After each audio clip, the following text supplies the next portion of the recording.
Just how do we normalize pleasure in the context of sexual wellness? I've got some thoughts to share, but before we do that, let's get to today's testing. Hi, I'm Vinisha, Mira sex hormone tester, and this is day 10 of my cycle. So today, as soon as I open the app, I notice my fertility score is at a 5 out of 10. That's a huge jump from yesterday's 2 out of 10. By looking at the color-coded timeline at the bottom of my chart, I can see I'm beginning to enter my fertile window. So let's focus on more of the changes I'm seeing from today's testing. My LH dipped slightly from a 3 to a 2.8. My E3G dipped as well from a 121.7 to a 103.1. My PDG remains low, and I didn't test my FSH levels today, but I will be checking them for the rest of the week as we approach ovulation. Time for my daily moment of self-reflection. My mood today is at a 6 out of 10. Motivation and productivity is at a 7 out of 10. My sex drive is at a 5 out of 10, and my self-confidence is at a 6 out of 10. Now back to today's topic. How do we normalize pleasure in the context of sexual wellness? First and foremost, I'll say it once and I'll say it again. Communication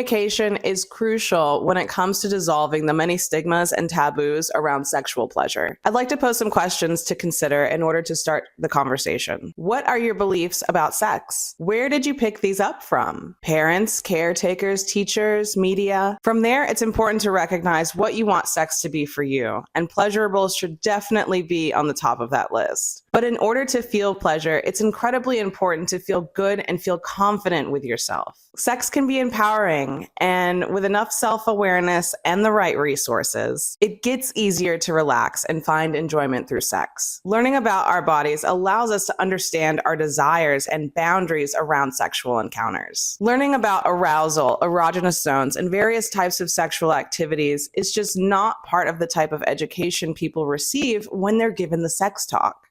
Not to mention, we're taught to overlook some of the benefits of sex, like intimacy, pleasure, and emotional connection. It's not solely about reproduction, even though that's what I was taught. Learning more about our bodies and what pleasure feels like to us can lead us to leading more fulfilling lives, where we practice consent, engage our curiosity, promote respect, and make informed choices to create a positive sexual lifestyle.